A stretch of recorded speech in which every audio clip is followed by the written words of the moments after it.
Hey, conscious leaders, hope you're doing well, and a warm welcome to yet another episode on the Carmen Murray Show, joined by all the conscious leaders. Thank you so much for our audience joining in today. I would like to express my gratitude to each one of you. As you know, the show is always evolving, and we are now truly moving into a new era of the show where we're really trying to unpack the stories of remarkable, resilient women.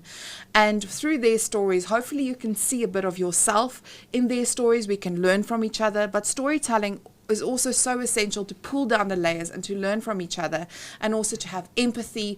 And it's also a form of activism, and to show that vulnerability is actually the deepest way in how we can connect. And I hope that you would enjoy today's story. It is a remarkable story from Raveshni Naidu joining us here today. She is a force of nature. Welcome.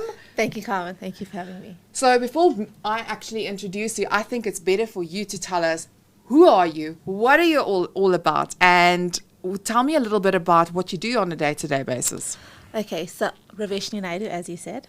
I am a mum with twin girls. Single mum of twin girls. I work in the sustainability and ESG space for Sun International.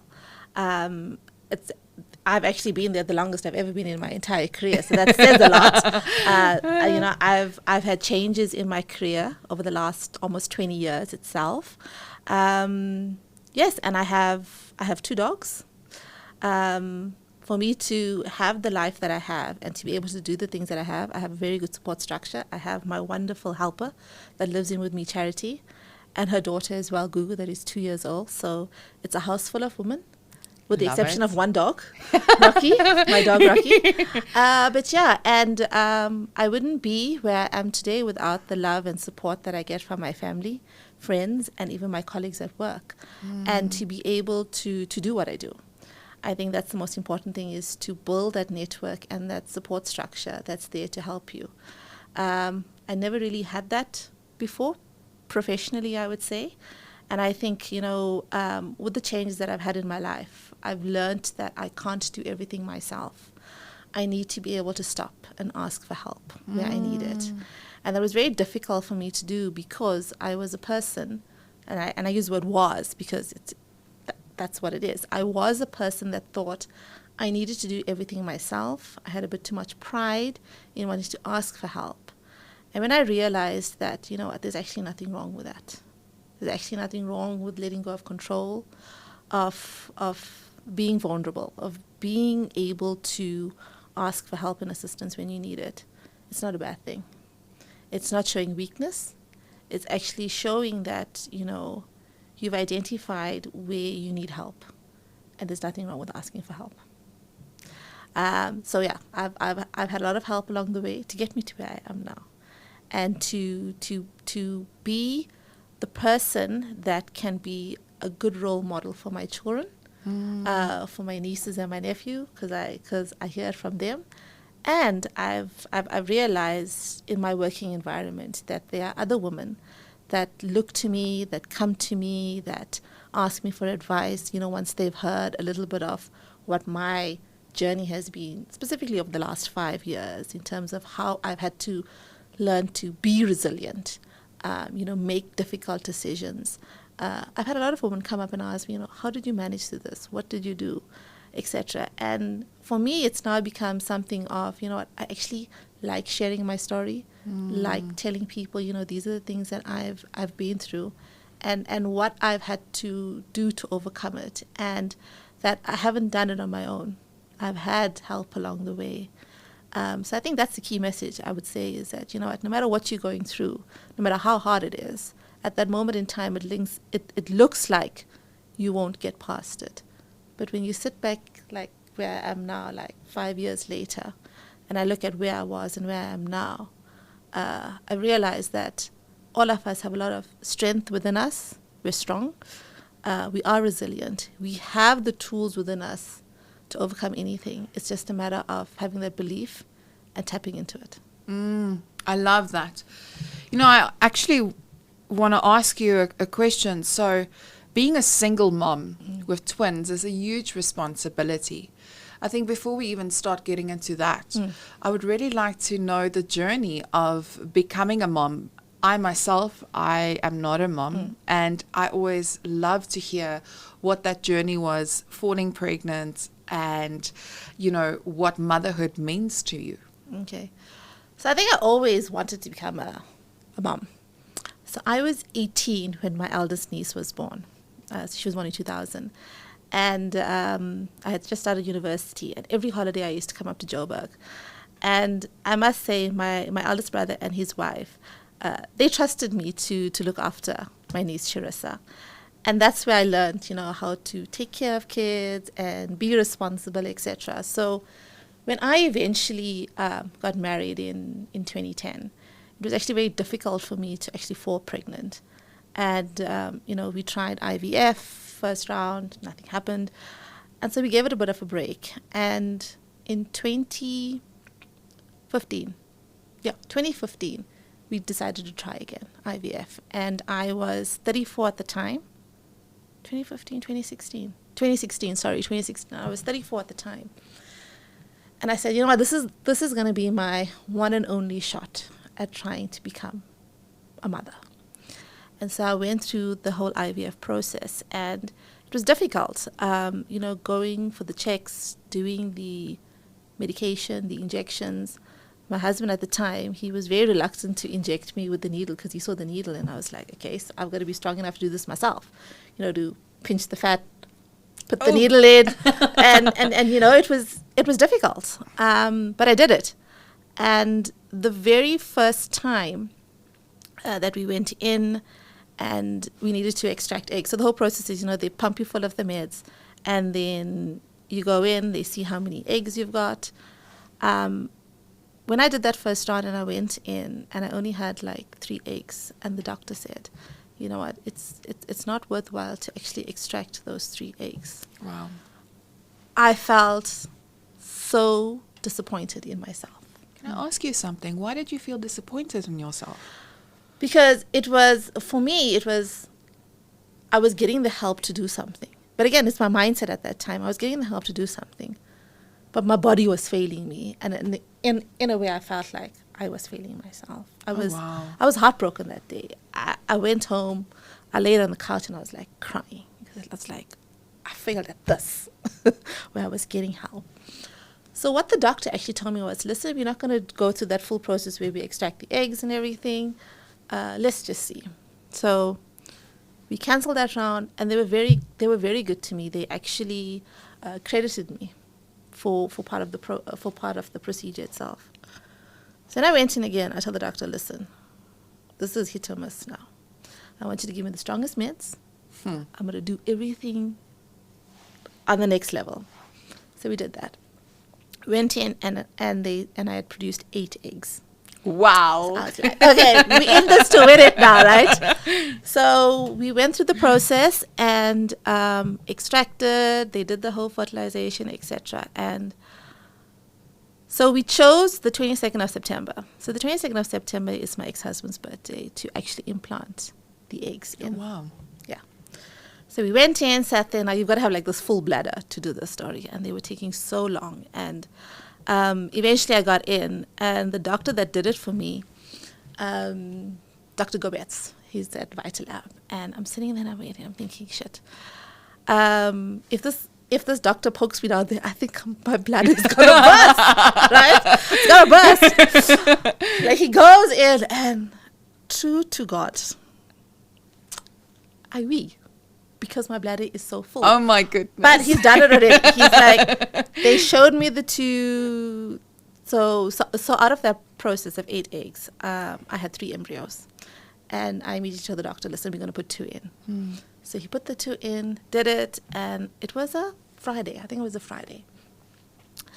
That Monday, I started feeling some cramping and stuff happening. Something, okay, things are happening here. Oh my word. And when I went for my checkup, first I went for the test. When I went for the test, now type A personality, I was like, what do your levels need to be to know that you're pregnant? So now I went there and they did the pregnancy test and they told me, okay, yes, you're pregnant. This is what your levels are. Immediately me, type A personality. I Googled, okay, if my levels are this, what does it mean? And then it says, you could possibly be having a multiple pregnancies. I'm like, okay. Oh my gosh, so you didn't So I plan didn't, for that? No, I didn't plan for that, right? So we put Oh. 2 in with the hope that at least one would take, right? So when I'm looking at the numbers, I'm thinking, yeah, I suspect I might be having 2. Let's not jinx it yet. So I was sitting in the office the one day, and I went to the bathroom, and I saw spotting, blood, and I freaked out. Oh no. I freaked out. I phoned Vitalab, and I said, listen, and I spoke to my doctor. I said, listen, Dr. Falching, and I said, I've got bleeding, and I'm worried. He's like, come in.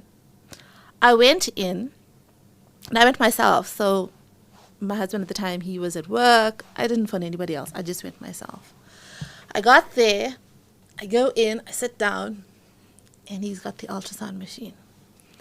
And he shows me 2 heartbeats. Oh my word! I'm actually getting goosies. Oh He my showed word! me it's like the slightest flutter that you see, and there were 2 there, and I was like, oh my gosh, 2. I didn't go back to work. I went first to my parents' house to tell my parents, because my parents knew the struggle I had. Like, so I come from a Tamil background, and my mother's aunties, my mother, everybody, we did a whole lot of prayers, wanting for me to actually fall pregnant. And so when I went there and I told my mother, I told my parents, listen, having twins, I'm pregnant, it's twins. I burst into tears while I was there.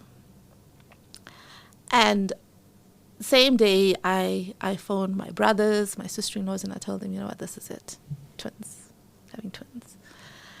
And I think when I found that out, it was a relief to know that, I was having not just 1, but 2, and that they would at least have each other. And so that journey then started with the pregnancy. And because I was 34, and it was twins, and it was done through IVF, first thing my brother and my sister-in-law said, right, we're going to find you the best doctor to go to at the right hospital where, if by chance you had to give birth early, your kids would be fine. So my brother got me in, and my sister-in-law got me in at Sunny Hospital with Dr. Kiriazis. Brilliant woman, I love her.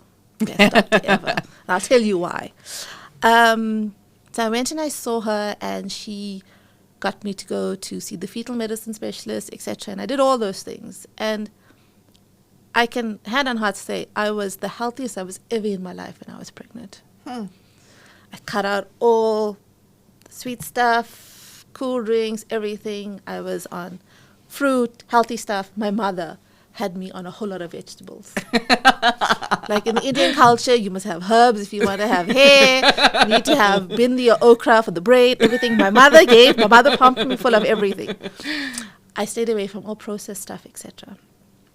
And when it came to February, and why I remember this is I was around about 20 somewhat weeks, right? And my ex-husband at the time, he went for ultra for the weekend with his friends. I was like, you know what, you go. I'm going to be at home. I'm going to be figuring out stuff. I'm going to be checking out the kids' room, what I'm going to do, etc. And I think that weekend, because I did that, I was standing up. I was picking up things from the top, putting it away, whatever. When I went for my checkup, it was the end of February. I went for a checkup, and everything was fine. And then the doctor said, you know what, you're looking good. Everything looks fine. It was around about almost 24 weeks. 1st of March. Very first day, I decided to wear a pregnancy dress. A beautiful black dress that I had bought. First day, I decided to wear it, and I went to work. At 9 o'clock in the morning, the sister at the doctor's rooms calls me and says, listen, doctor wants you to come in, because when I had went for my checkup, she could see that the cervix was opening. She says, no, doctor wants you to come in. She wants to put in a stitch. So I was like, okay, fine. What time? She's like, no, you need to come in today. I'm like, okay. So I get to the hospital, go in, go under. She does everything. I'm in there. Sure. I get discharged. Yeah, I do get discharged. And then we see that, my blood pressure is elevated. And she did a test, and she could see that there was protein in my urine. So things were not looking lekker. So that Friday, She books me in. She tells, come in. This is not at 24 weeks. Come in. They give me steroid injections for lung development. Now, this is 24 weeks now. And I'm like, I'm at Sun Eagle Hospital. And I'm like, okay, so now those injections are like painful. But I did it that weekend. I stayed in hospital that weekend. They gave me the injections. And my sister-in-law told me, you know what? If you had to deliver early, at least they've given you the injections for the kids, for the lung development. So I was okay with that. So then I got discharged the following week. But I was advised to not go into the office because I was still not out of the woods yet. So just to fast forward, so during the course of March, I was in and out of hospital because of my elevated blood pressure and the protein in my urine. Towards the end of March, I got sick. And along the way as well, I was starting to get some anxiety around what was happening. And my doctor was like, listen, I don't want you to have postnatal depression. So she put me on Zoloft. Wow. As a precaution, she put me on it. And when I got sick, and for me, it's like, when you have your blocked ears and you can't take anything at that time. I felt trapped in my body. And I think that's where that whole anxiety started coming out. And I was scared to be alone at home, etc. But eventually I got sick to the point where I had to go back in. So I got back in, and this one day, this one picture I have on my phone. It's a picture of me sitting in the hospital bed, and I took a picture of myself because I was nebulized. And I could not remember even taking that picture. But I had sent it to my ex-husband at the time to tell him, like, this is what the current situation is. Sure. And in that period that I was there, my doctor was brilliant, amazing. It's like, it's not that she went looking for stuff, but she was always a step ahead. She had the best physician to assist me there. She had physiotherapists. She had everybody helping me to make sure that I could keep these babies in, basically. And it was the last week of March. It was a Monday, and she had already discharged me. And she said, no, come down just before 5. We just want to do one last ultrasound. She looked at it and she told me, listen, she had another doctor there. She told me, listen, your placenta, the baby's placentas are calcifying. You need to stay in hospital until you deliver. The next day, I got my laptop brought to the hospital. I did whatever I needed to do. I sent my boss an email. I told him, listen, I'm not coming back until these babies are born. And I'm not sure how long that's going to take. So I did what I needed to do. I had already also interviewed somebody. I had suggested, this is the person to bring in while I'm away on maternity leave that can take over the project. So I had a plan in place for that as well. So that was on a Tuesday. So on a Thursday, this is now the 30th of March. I'm there. They come in the morning, they do your blood work, and then they periodically monitor the babies, etc. And so my doctor came around about, it was in the afternoon at 3 o'clock, it was visiting hours, and my parents were there with me. And they had just done the ultrasound or the checking the baby's heartbeats and stuff. And my doctor came in, and there was another doctor doing rounds, and now they're talking. And now she's talking to another doctor on the phone. And I'm like, okay, something's happening. And so she tells me, listen, one baby is going into distress. We need to take them out. Sure. And the other doctor agreed. Like, if you keep them in any longer, you could possibly lose one of them. And what could happen to you, though, as well? Exactly what could happen to me. And my parents are sitting there. And they were going to leave. I said, no, wait, listen, let's see what the doctor has to say. And they said this. I told my parents, listen, you go home. My bag is packed. Just bring my bag and come. And I phoned my ex-husband. I told him, listen, this is happening today. They literally just waited for him to come. So this was like about probably just before 4. By 5 o'clock, they had wheeled me in. So the sister had done the drip on the one hand for the anesthesiologist on one hand. When I get into the theater, it wasn't working. So they had to pull that out. And that's a thick needle now. And I'm like, ish. Look on the other hand. And I'm sitting there, and then they're about to give me the epidural. And I look at the needle. I said, listen, I've been poked and prodded. Just do what you need to do. Sure. So I'm sitting in there now. So we go in at 5, right? And now they're taking a while to actually get to the babies and stuff like that. And eventually at 5:50, the first one comes out. And she comes out screaming. 3 minutes later, the next one comes out. Wow. And the babies are out, and I could briefly see them because I can't really see that clearly without my glasses on. Briefly saw them, and then they put them in the incubators. But they put them in these plastic bags. And I'm trying to figure out what the hell. The kids are in plastic bags. And then they put them and they wheel them out. But now there were some issues with me because I was losing a lot of blood.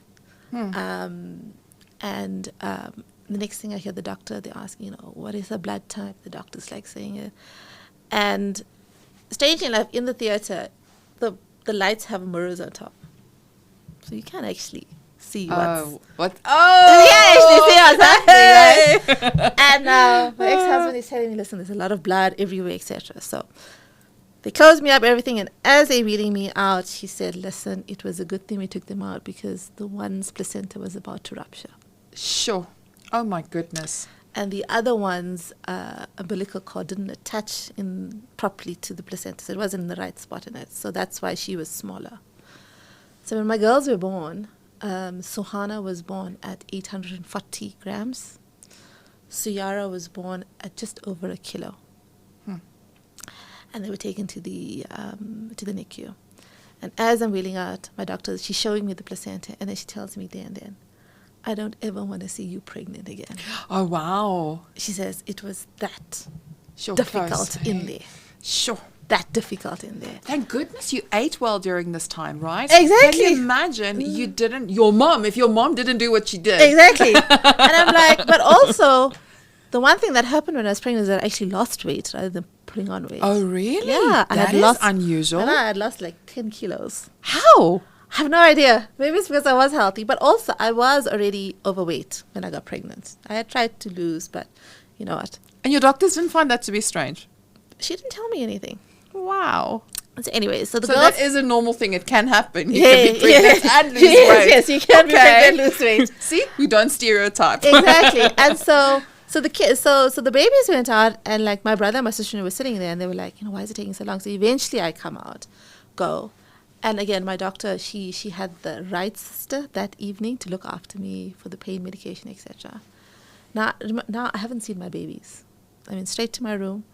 So the next morning, I was like, I'm going to wake up and go and see my babies. Even with that C-section scar, whatever, they lowered the bed for me. I went, I had a bath, and I was like, and I'm walking, and I'm holding my drip, and I'm walking down the hallway, and I get into the NICU.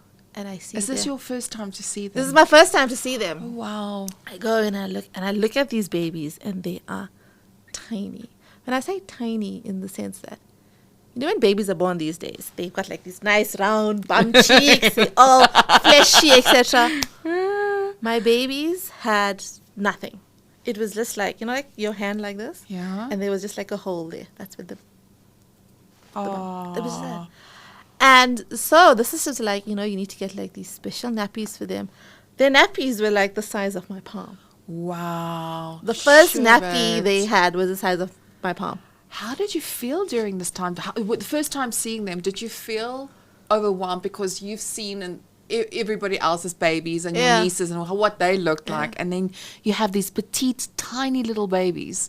What went through your mind at that time? No, I was just grateful that they were here, that both of them were there And safe. and safe. And when I reflect back on that period of them, and so Sohana was in the NICU for 12 weeks and Suyara was in for 10 weeks. And when I reflect back on that, it was literally, they came out of my body because my body couldn't keep them in anymore to grow. My girls came out. You hear these stories about babies in the NICU that are born at 29 weeks that have issues with their sight, with development, with breathing, etc.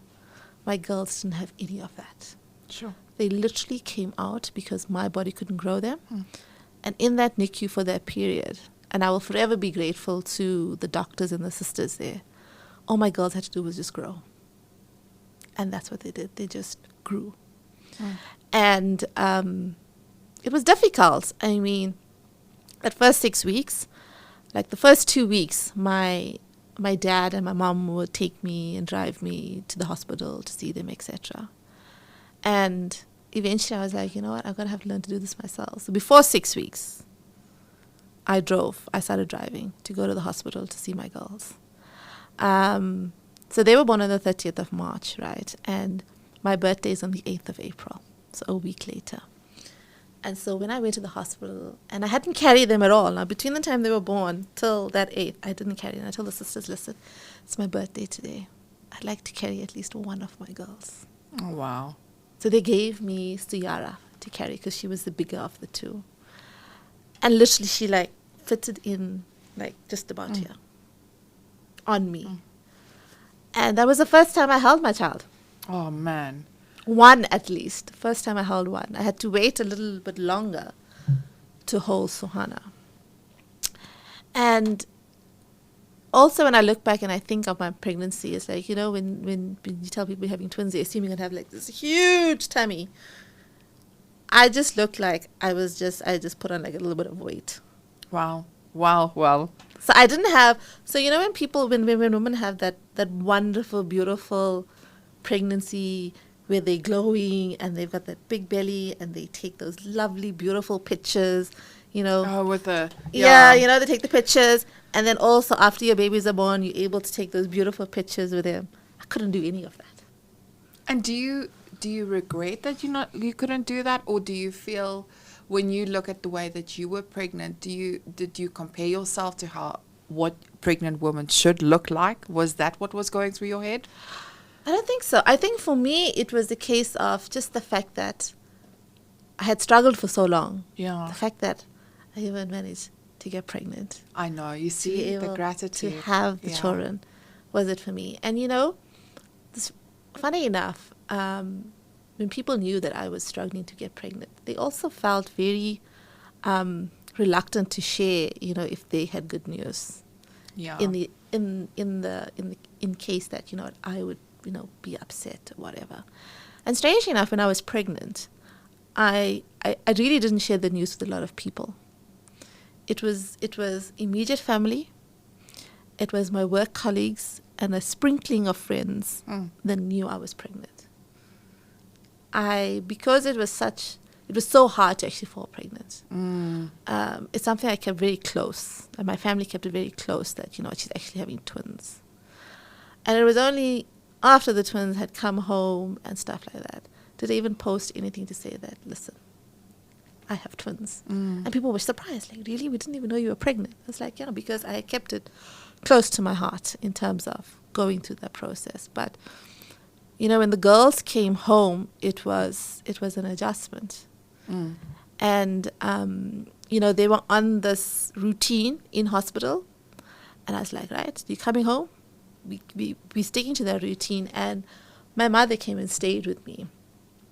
Specifically in the evening. I want to stop you there because I want to ask you a question that I'm sure, as we're all listening to the story, you're talking a lot about your mom and you're talking a lot of family. What about your husband? Where was your husband during this time for you? Because the reason I'm asking is being pregnant with twins and even the news of becoming parents of two children is a big... Yeah. It's a big change in your entire life. The structures, the finances, 2 children to school. There's a lot to think about. Take me a little bit down that journey for what that looked like during your pregnancy. So, you know, Neil is my ex-husband, right? And yes, he was supportive, right? We knew we had to restructure from a finance perspective. I mean, both of us had. I was not at Sun International at that time. I was still working at my previous job, and he had a pretty decent job as well. So we knew we were in for it from a financial perspective, and we had a lot of support, not just from my family, but from his family as well, that were helping us, right? Wonderful. And so when the girls came home, he spent a few days. You know, paternity leave isn't a lot of days. Yeah. So, you know, he was there. And he would help where he could help, right? But predominantly, the support and the assistance I needed came from my mom and from Charity, my helper, with the kids itself. And I think also a case of, with him and him having to focus on, work and doing those kind of things, I kind of kept the sorting out of the babies and running of the house and everything to myself. Also bearing in mind that during that period, I worked for a company where they did not do paid maternity leave. Wow. Right. So what happened was at the end of April, so after my 6 weeks, I went back to work.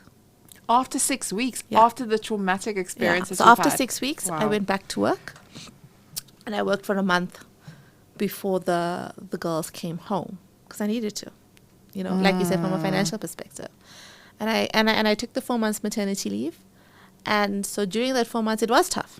It was hard, Yeah. right? So also, I didn't want to put too much of pressure on Neil in terms of the Yeah. kids and stuff, because there's only one person that's actually earning a salary in that period. So that's where the support came in from others to help me with them. So my mom stayed with us in the evenings up until September, and then she was like, she's getting tired now. It was a lot, waking up in the middle of the night to feed these kids Yeah. 3 hourly.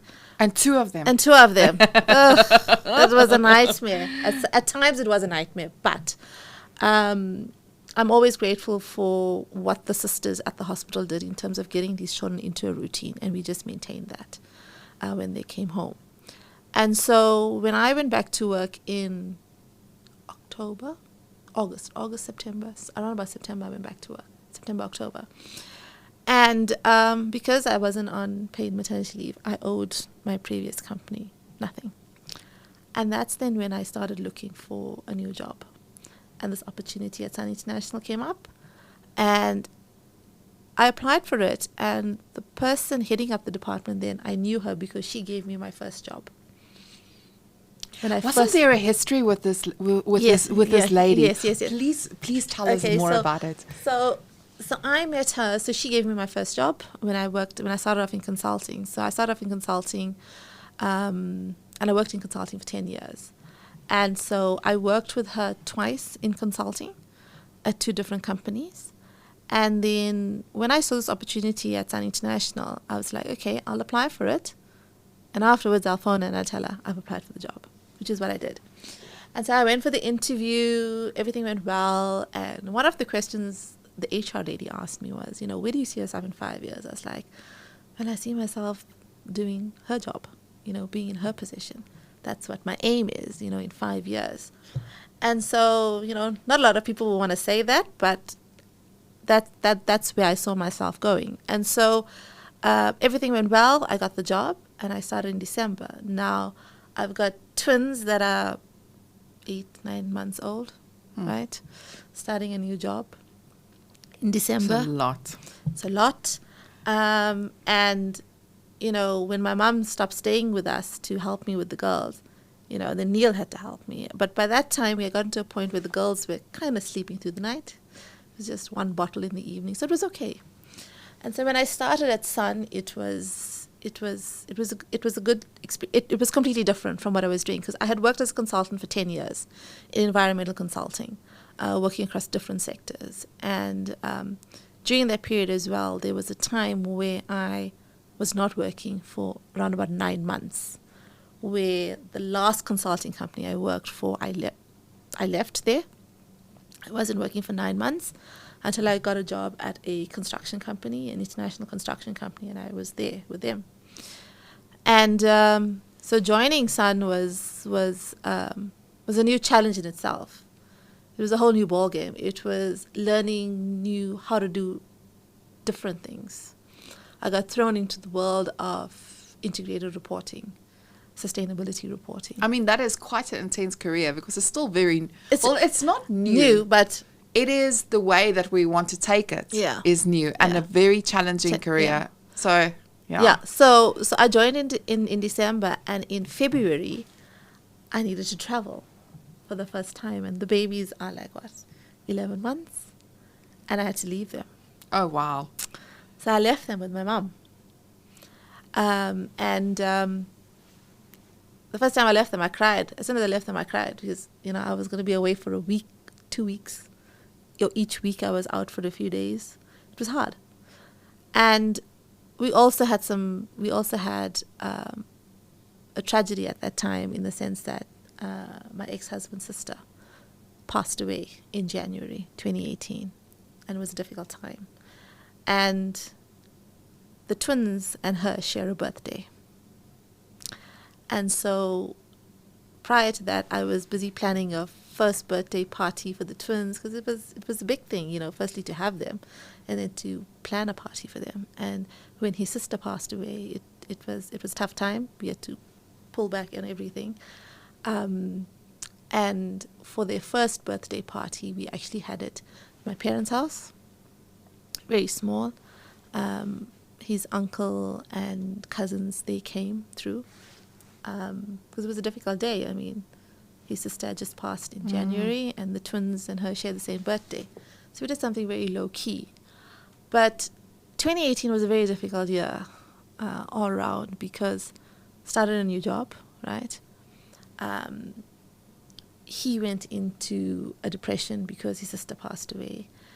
And it was difficult. I mean, you got 1-year-olds, right, having to manage them, trying to make a mark or make a name for yourself in a new company, in a space that was where you were specifically brought in to internalize the portfolio, because previously it was outsourced to consultants. So there's a lot of pressure on you to actually deliver, and to also, I'm coming into a new sector, I needed to understand the business. So at one point, it was around about in May and June, I went to visit every single Sun International property around the country. Sure. To go and spend time, to meet the teams, to understand, to be able to come back and give feedback on where I see we are at and what needs to happen to change things moving forward.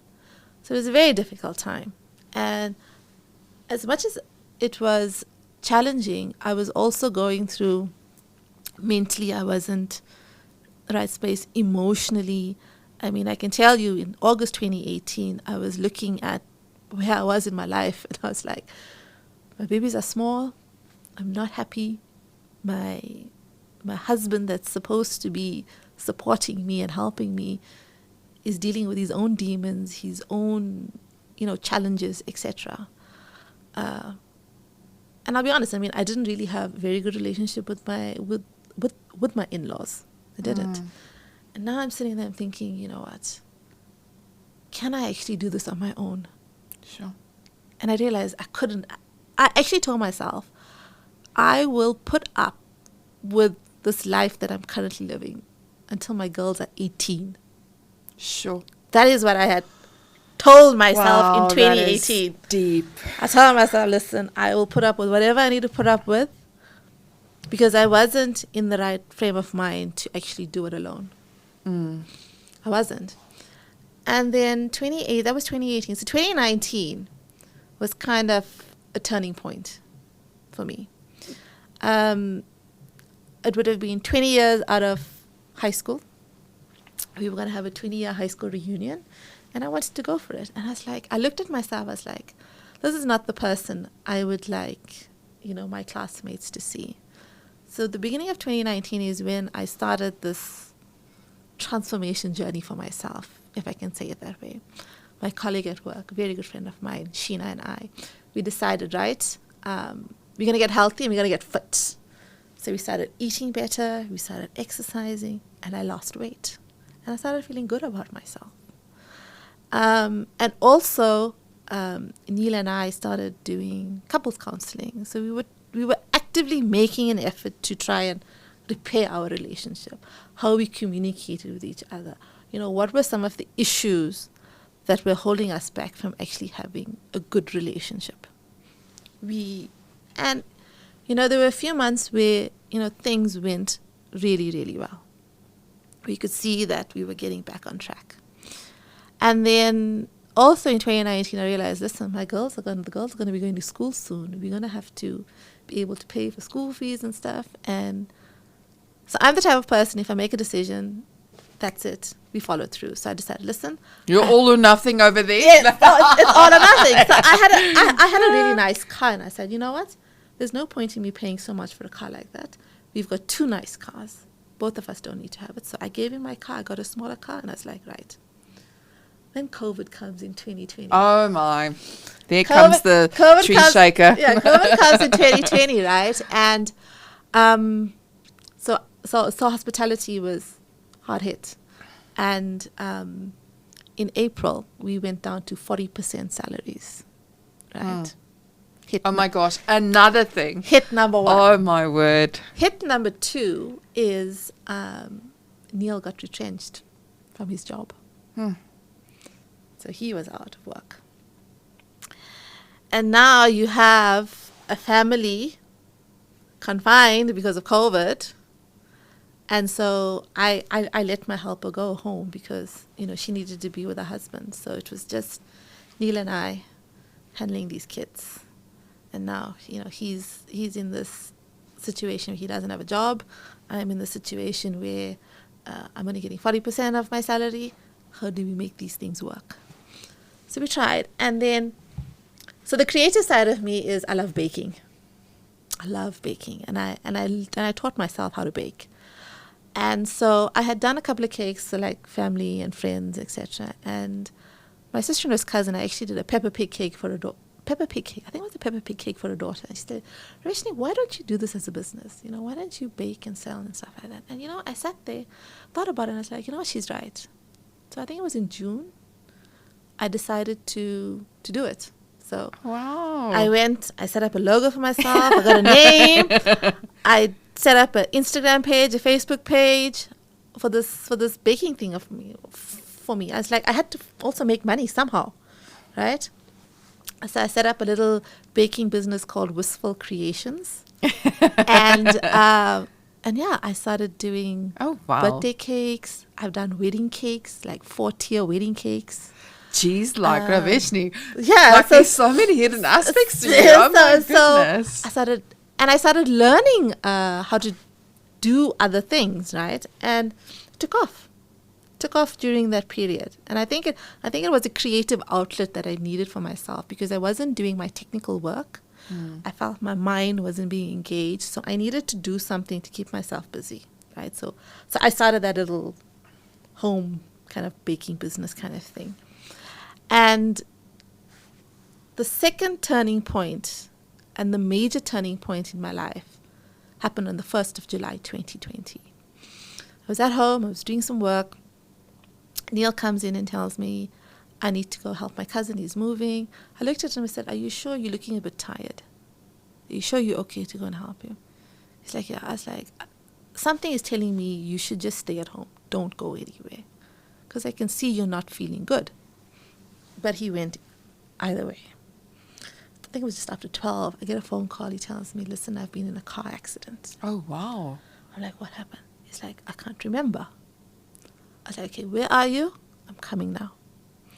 I jump in my car, I get there. As I'm driving, it's in Kyalami. So as you go up the one road in Kyalami, and I can see this car, and I'm looking to myself, and I'm thinking, how the hell did this guy survive this? Because his car, and he had a Ford Ranger, so the full front was pushed in. Sure.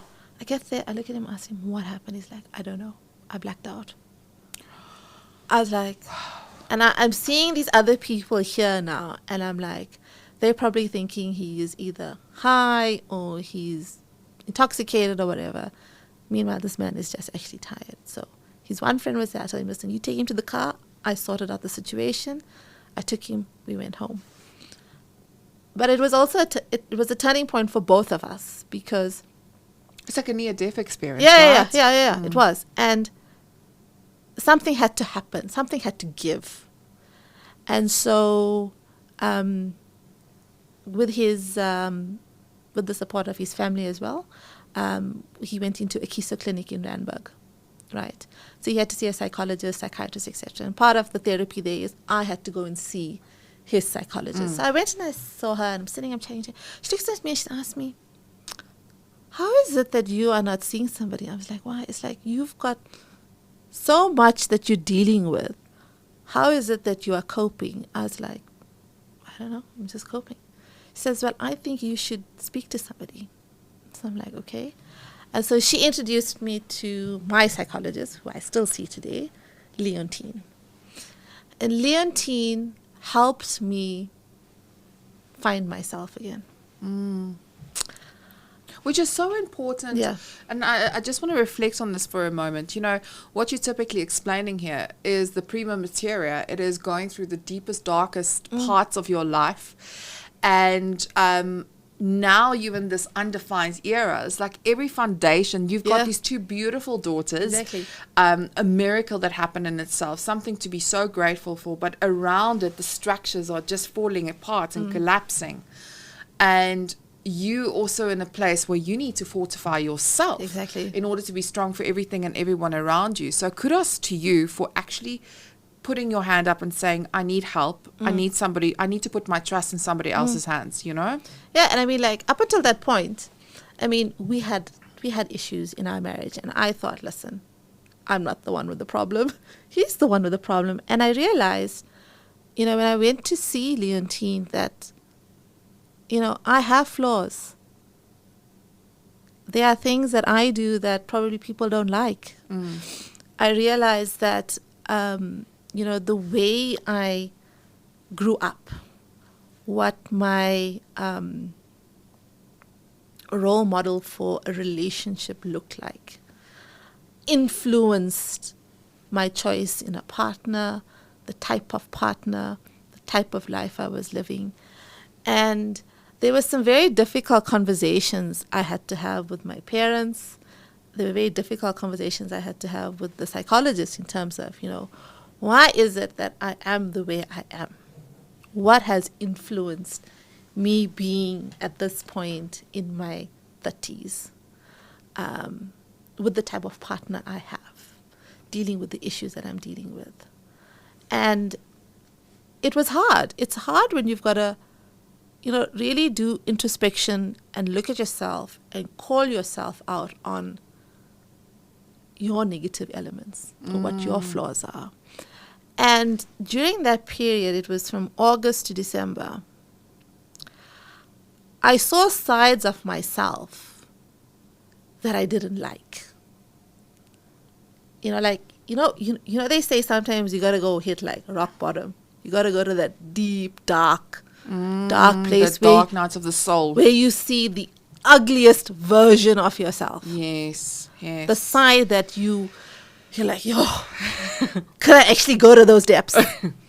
I went there and I realized that's not for me. I realized that Neil and I were bringing out the worst in each other rather than the best in each other.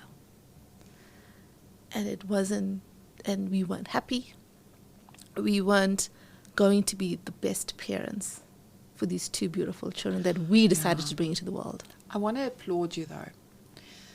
I think listening to your story where you said that you were going to put up with all of this despite of, just so that they could have a happy childhood or that everything can be normal until they go out of the home. So many times children have to endure two parents discontent with each other, not loving each other, and really witnessing an unhealthy relationship and sticking it out. Whereas you had the courage, and both of you had the courage to say this is not working, right? Don't you think that that is the most liberating thing if you look back at it right now? It is. And you know, we had actually gotten to a point where we were actually in a good space. And you know, sometimes you come to that crossroads where you got to make decisions. Sure, it's hard. And kind of like Neil went down a path that not just myself, but even the two psychologists. So how it worked was we each saw different psychologists, but then we came together and we had like joint sessions. Oh, wow. And so the thing was, it wasn't a case of we're doing this to make sure we stay together. We're doing this to decide whether we actually want to be together. Oh, I love that. Such a different outcome. It's a different outcome. It wasn't to say like, you know, we're going to work hard so that we can stay together. It was to work out individually and then come together to decide whether this is for us, whether we are for each other. And at this one juncture, I realized that this is not happening. But he was still unemployed, right? So around about like November, I had already decided that we needed to go our separate ways.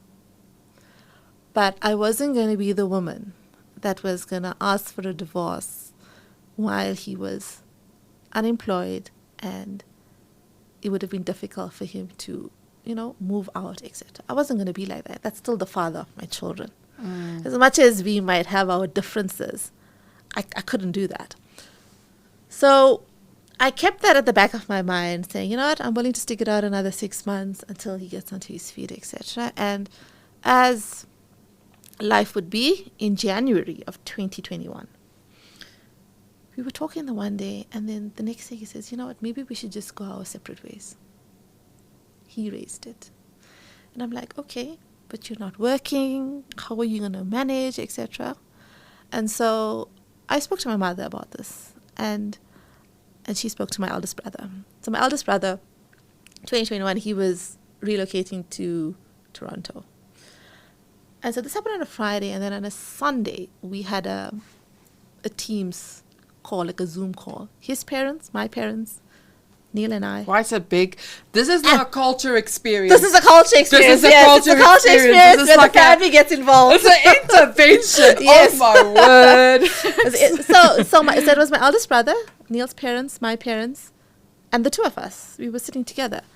And my brother was like the mediator in all of this. And he said the only reason why they were doing this is because there are 2 children involved here. Yes, yes. And I mean, prior to this, both my brothers actually came and spoke to me to ask me what is going on. And they said the only reason why we're here is because you've got the 2 children. If the 2 children weren't here, you and Neil can do whatever you want. But there's 2 children involved, So, and when my brothers spoke to me, they didn't speak to me from the point of, oh, you're not, oh, he's wrong or you wrong or whatever. They came at it very objectively, giving me insight into, their own relationships and how they manage stuff and how they worked stuff out with their wives, right? So my brothers weren't there to tell me, oh, no, Raveshni, you are right and he is wrong. No, they didn't do that. And that's the one thing, I know with my family, they come at you with the truth. Not necessarily taking your side, but to give you the different perspectives, right? So when we had this discussion and, my parents had their part, his parents had their part, the main question that was posed was, what do we want? And so my brother asked that question of Neil, what is it that you want? What do you think needs to happen? And he said, well, I think it's best for both of us to go our separate ways. And that was said then at the end of January 2021. So after that, when we had our joint sessions with the psychologists again, and we spoke about it, and so I was like, okay, so now he said it, he put it out into the universe, and his expectation was, no, we'll still live together, etc. And I'm like, it doesn't work that way. You've just said you want out, right? And even the psychologist said the same thing. You said you want out, so you got to figure out when you're gonna move on. No, because it's not healthy, really. No, it wasn't. And so what we had decided was, so the kid's birthday is at the end of March. So I said, after their birthday, you can move out. I think it's fair. So he moved out after their birthday. So in April he moved out, and what we decided was, at the end of the year, we will sort out the divorce. So we weren't, because remember now, you still got emotions. There's still these emotions. And this is what I also tell, other ladies that come and speak to me. I was like, you know what? You don't want to be that woman that's making decisions in a divorce based on emotion. It's not healthy. It's not healthy. So we said, okay, I told him, listen, you need to set yourself up, get your place, get a job, etc. When you're in a position to pay maintenance, you can start paying me maintenance, etc. And we move on. So, when he moved out, I had a lot of anger. I had a lot of hurt. There was a lot of resentment. So it wasn't the right time to actually initiate talking about divorce or whatever. When we came towards the end of the year, and I said, November, listen, it's time for us to sort this thing out. So we both sat together. Now, I told him, listen, I don't have the money to get a lawyer. You don't have the money to get a lawyer. Let's figure this out ourselves. And he was like, fine. So I bought, so they actually sell these. You know, you can do a DIY divorce. So I actually bought, I bought a settlement template. You can buy a You DIY. can buy a DIY settlement template. Anybody going through divorce, and it's going to be an amicable divorce because you both want it, you can buy it and do it yourself. It's the cheapest way to do it. Oh my gosh. My advice to anybody going through it. So we bought it. We sat down together and we filled it in. We spoke about how we would divide stuff. We spoke about the parenting, how it would work. Because up until that point, the girls were just going and visiting him. He'd pick them up for the day, drop them off, etc. They weren't staying with him. But we had put it in there that everything related to the children would be discussed between us and would be a mutual agreement. So, you know, in most instances, you know, it's like 1 week with this parent, 1 week with that parent, etc. No, we said we will decide what is in the best interest of the children. And that's how our settlement agreement was drawn up. And so my sister-in-law's dad's a lawyer, and I asked him, and I even asked Neil, I said, are you okay with Uncle Ajit looking at the agreement? He said, yes, no, it's fine. So he looked at it and he said, you know what, Raveshni, this is a very fair agreement that you guys have drawn up, specifically with the children as well. So we did that. So we got the paperwork. We lodged the paperwork in December. Now, he had already found a job. And I think when they had told him that, when he had told them that he was going through a divorce, he was getting divorced, they were like, okay, we'd like to give you an opportunity to go work outside of South Africa. So he started traveling, commuting up and down between South Africa and Zambia. And because he asked for it, because he said, his words were like, we should go our separate way, I said, well, then you're going to be the plaintiff. You're the one asking for the divorce. I'll be the defendant. Oh my gosh. How to do a divorce yourself. Yeah. Plaintiff. Okay. Yeah. So you're the one that asked for it. So you're going to be the plaintiff. I'll be the defendant. Right? Right. I love it. Yeah. So we did it that way. Very but good, because he was out of the country, I told him, listen, because you're out of the country, I'll do all the legwork. Give me a letter that states that you're giving me permission to go to the sheriff, to go to the family advocate, to get all the necessary steps done, which he did. So I did the legwork. Sure. So technically... Holding space. Yes. So technically I did the job of the plaintiff in doing everything. But it was fine. It's because it needed to happen. And so we came to March, and we needed to find a date for the court date. And so we were looking at it, and I was like, they had the 6th of April open. And I was like, my birthday's on the 8th of April. I was like, I'm taking the 6th of April. And I told him, because he had to figure out his travel. I said, listen, this is the only date they had available. I wasn't going to get divorced late in April. So I was like, okay, so the 6th. And the reason why I chose the 6th is because on the 8th, I was turning 40. Pure midlife crisis. I wanted to have all my ducks in a row sorted before I turned 40. Well done. And so when the day came, we actually met at the Maslow Hotel. We left one car there. We drove together to the courthouse, Neil and I. We drove together, we got there, we saw we were like number 4 on the roll or whatever, and we sat in the back together. And when it was our turn, they called him up. And the judge asked him, is your wife here? He said, yes. So she called me to the front. I sat down, and she went through the paperwork with me, asked him a few questions. Not even 10 minutes. Oh my gosh. Done. Before that, we're sitting and we're watching these other people going through the divorce. They've got lawyers and they're arguing this, that, whatever. And I'm like, we went there. It takes you longer to get married. Isn't The that ceremony profound? itself is longer than if you want to get divorced. And if you're doing it the simple way, getting divorced. Wow. Not even 10 minutes. That is something just to hold on there for a second. Yeah. Like how the celebration part of it, but how something can how something can end so quickly in your life, just like that. Just like that. It's just like that. Not even 10 minutes. We left, and I went to work. We both went to work that day. Looking back, you've gone through a typical midlife crisis, and it looks different for everybody, but we have to call it out so that when this happens in your life, you can actually see it happening. Okay, you give birth to twins, to beautiful twins. You had the difficulty of falling pregnant. You go through the whole process. You go through divorce. Then there's the side thing, pandemic. Then also you've had tremendous loss, which we'll touch on shortly with your father.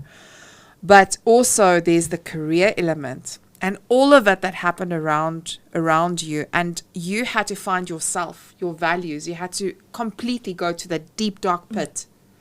What is the most profound lessons that you've learned about yourself? About myself, there's no such thing as control. Control is an illusion. You cannot control anybody. You cannot control how people are going to react to you, or even an outcome. You can only control how your feelings, how you would handle a situation, etc. I used to think I could control everything. And once I realized I can't, it was the most freeing thing ever, because I can only control myself, what I do, and how I react to something. No longer do I actually try to get people to do things the way I think it needs to be done, because I realize nobody's ever going to do it the way I want it done. I'm going to have to give them that freedom and the latitude to do it a certain way. Hopefully the outcome is what the desired outcome needs to be from a professional perspective. But the whole thing for me was about control. I was like fixated on the fact that I needed to be in control of everything to get the right outcome, or that I could change people to be a certain way, to do a certain thing. Like, I saw the potential my ex-husband had, and I thought I could get him to change to be what he needed to be. But I realized you can't change people, you can't control people, you only have control over yourself. And for me, that was a very important thing to learn, that that I can only control myself. Everything else around me is not controllable. That's so powerful, and it's one of the top spiritual laws, right? Is to work on yourself if you want to see a change in the world, and it's so profound. But I want to understand, how did your father's passing affect your view of life and relationships? So, I was thinking about this the other night, if you're going to ask me about my dad and how I'd respond. And, I think I only really knew the impact of both my parents when my father passed away. When he was about to be cremated, my cousin did a prayer, and he gave some context into the background, where my father came from. His father, my grandfather was a very spiritual man, not very educated.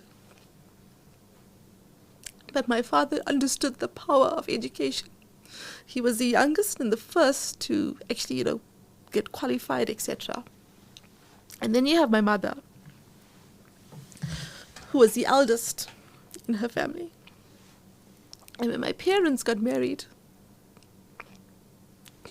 they did a lot for their siblings and their families in terms of making sure that the rest of them were educated. If I look at my cousins and everybody now, they're all very successful.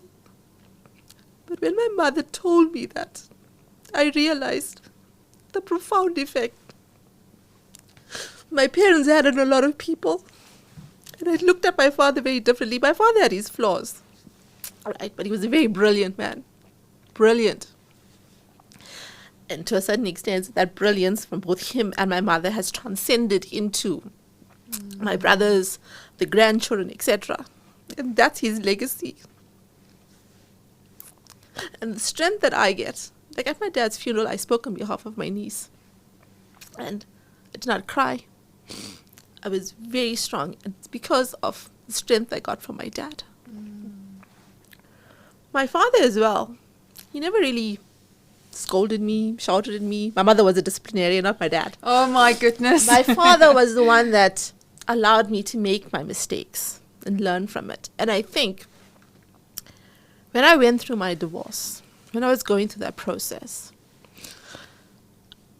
my father saw me in a different light, I think, after that. He saw that I was no longer that little girl anymore. I had grown up. I had to make hard decisions, difficult decisions.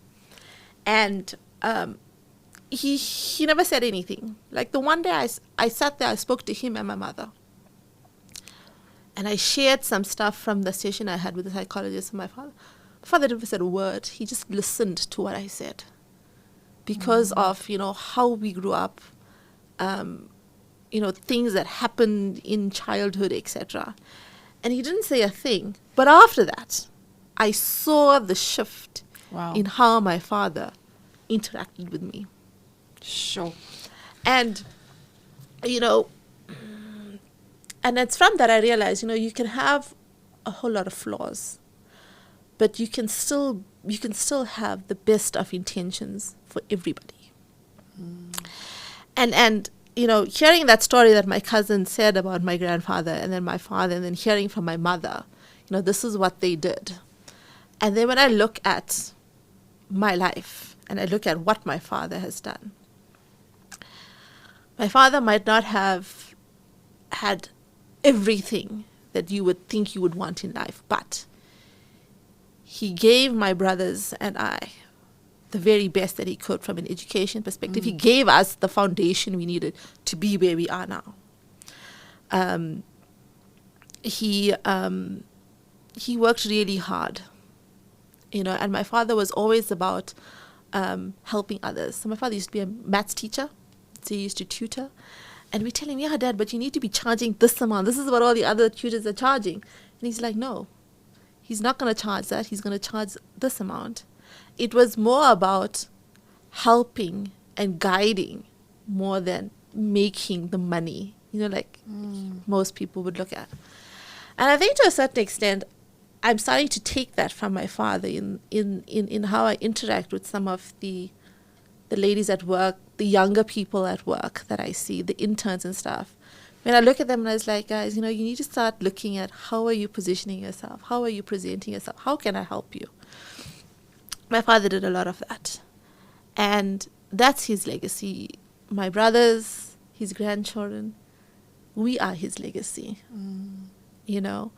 But now, as a parent, and now when I sit back and I reflect on everything that's transpired in my life, I now understand my father actually better when he's not here. I know, right? Than when he was here. Wow. And strangely enough, a week before my father passed away, I had decided to buy a new car. Purely for him. Because he had a wheelchair that couldn't fit properly in my mother's car, and my car at the time wasn't the best to do it. So I told him, Dad, I've decided I'm getting this car. He's like, okay, this car. So the following week, I sorted out all the paperwork, etc. On the Thursday, the 14th of September, I had just sorted out the insurance and everything for my car. My girls, I had left my girls with my parents because I went for netball practice. Come back, I'm sitting there, I'm talking to him, I'm saying, Dad, how are you feeling? How's things? He's like, no, I'm feeling tired. I told him, yeah, but the girls got their concert at the end of the month. You're going to be able to go for that. He's like, no, I don't know if I'm going to be able to go for it. I was like, don't worry. I've made all the plans, all the arrangements. We've got everything sorted at school for you, to have your oxygen machine and everything. So just before I left that day, I called the girls. I told them, listen, give Tata a hug and a kiss. We're going to go now. And I told my Dad, I don't want to, because he wasn't in the best of health. I told him, listen, I don't want to hug you or anything, but I'll see you. That was like at about 7 o'clock. Just before 11 o'clock, he passed away, same day. What gives me a bit of relief, in a sense, is that my children got to see him. They got to say goodbye to him, because when I had to tell them the next day that Tata is no longer around, it was very hard. It was very hard.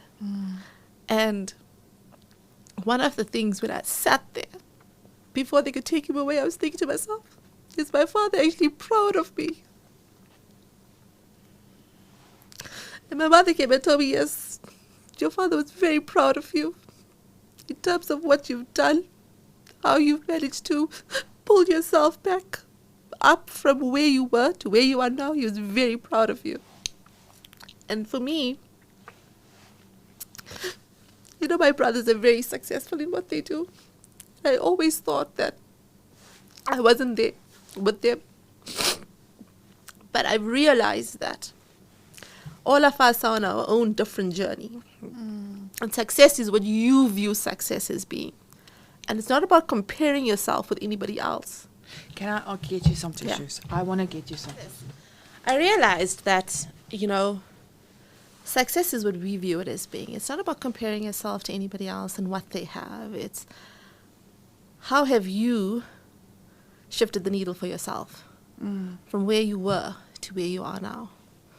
And for me, that is how I now look at how successful I am in what I'm doing. If I look back to where I was in 2020, professionally, personally, and I look at where I am now, I have moved that needle significantly for myself. And I'm proud of the fact that I've done it during a very difficult period in my life, where I've had to figure out how am I going to live my life going forward to be able to give my children the best possible life itself. What are the changes I needed to make in my life, personally and professionally? How did I need to push myself? What aspects of my life did I need to change to be where I am now? And to constantly move forward. It never stops. You've got to always try and figure out what is it and what is success for you. And I tell this to my kids. I tell them, listen, if today you did something a certain way and you didn't get the desired outcome, it's just about the next day you wake up and you figure out how to do it better. I love that. And I think, so important. and it's something. So I listen a lot to Kobe Bryant, actually. He's, you know, with him, his whole mama mentality and things like that. And I listen to him, and he's right. It's like, you know, you've really got to work hard at what you're doing. But you've got to work hard to outwork yourself, not anybody else. I love that. You That's know, so it's nice. and it's not just him. Other people say the exact same thing. And I watch a lot of the stuff, and I look at it, and I think to myself, yes, you know, we are also our own worst enemy.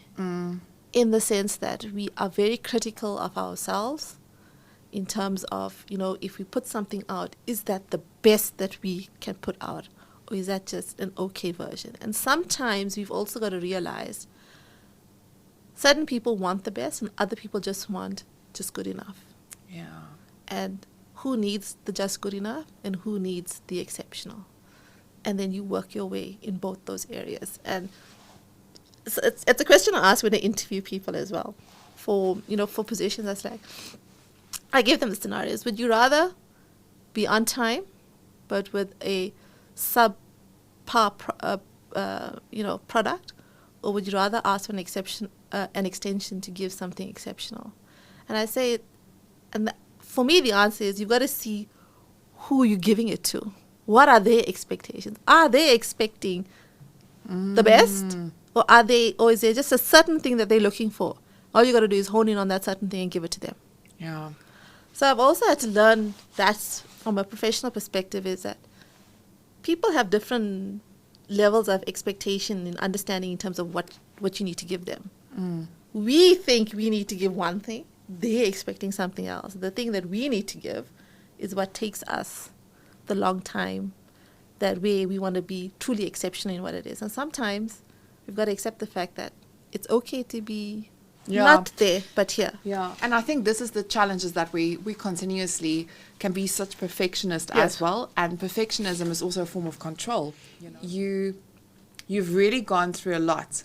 And even when you tell the story, you try and and minimize it and not, but I know that you have gone through tremendous pain and a lot of discovery about yourself. And for me, there's so much grace in your way of delivering your story and telling us your story. And I want to say thank you. And thank you for making yourself so vulnerable. And I know that there's so many women watching this and probably going like, oh my word, I can see a part of that in my story. And I think that you've given so many nuggets of wisdom. And I want to thank you today for your vulnerability. I really appreciate it. Really, really thank you. And maybe, do you have any parting lessons that you want to give to the woman watching? And what do you think that is a best way for you to fortify yourself? You know, I think as women, okay, well, what I think of is that we always make a plan. A woman will always make a plan, no matter what is happening. Whether you need to sort something out for your kids, something at home, etc., you figure it out. You find where in life you need to make an adjustment, a course correction. And then you figure out, okay, this is not what I need to do. Yes. And then I move forward. And I think that is something that all women have.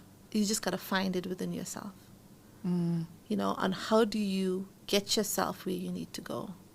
I think the other thing is that I've realized that you've also got to be you've also got to be courageous to make decisions. Yes.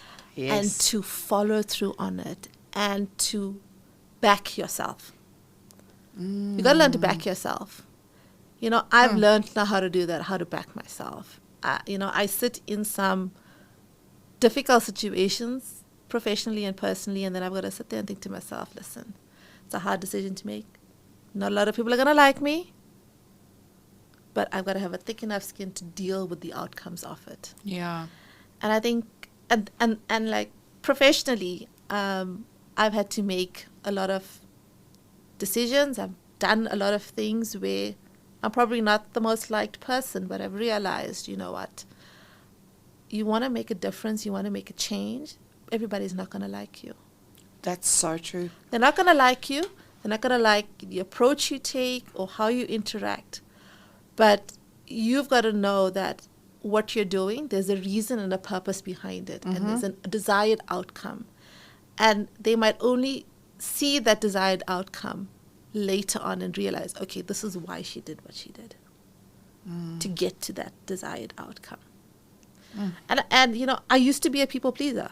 I used to want to have everybody like me and Such a disease, right? do things that are gonna like, oh no, that's why we like her. It's because she does that. And I'm just like, no. Yeah. I'm no longer like that, because I think it's also comes to a point where you understand what your contribution, what your value is. You've got that self-confidence back. I think I didn't really have a lot of self-confidence in myself.